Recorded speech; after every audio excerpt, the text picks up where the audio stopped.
ప్రతి పైల్స్కి ఆపరేషన్ చేయాల్సిన అవసరం లేదు. దాంట్లో గ్రేడింగ్ బట్టి మనము ఉంటాయి. ఈ పైల్స్ ట్రీట్మెంట్స్లో కూడా ఇప్పుడు లేటెస్ట్గా కోత ఆపరేషన్స్ కాకుండా హెమరాయిడ్స్ ఆపరేషన్స్ దాంట్లో లేజర్ ట్రీట్మెంట్ కూడా జరుగుతుంది. ఈ లేజర్ అనేది ఇంటర్నల్గా ఉన్న హెమరాయిడ్స్కి లోపల లేజర్ ఫైబర్ని పంపించి ఉన్న ఏరియాలోనే కోయాగులేట్ చేయడం, అంటే రక్తాన్ని గడ్డగట్టించడం ద్వారా పైల్స్ అనేటివి కంప్లీట్గా కొలాప్స్ అయిపోయి డిస్కంఫర్ట్ అనేది తగ్గుతుంది. ఇది చాలా వరకు పెయిన్లెస్ సర్జరీ, ఏమి స్టిచెస్ అట్లాంటివి ఏమీ ఉండవు. తర్వాత రెగ్యులర్ హెమరాయిడెక్టమీ అంటే పైల్స్ ఆపరేషన్. దీంట్లో కూడా పేషెంట్ అవసరాన్ని బట్టి స్టాప్లర్ హెమరాయిడెక్టమీ అని లోపల స్టాప్లర్ గన్తో స్టేపుల్స్ వేసేసి ఆ రక్తం వచ్చే భాగాల్ని క్లిప్పింగ్ జరుగుతుంది. ఇది కూడా ఒక పద్ధతి.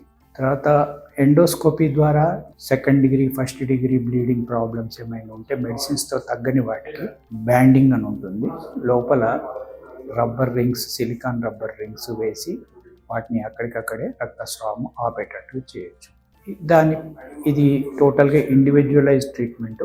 ఎవరికి ఎట్లా అవసరం పడితే దాని ప్రకారంగా చేస్తాము.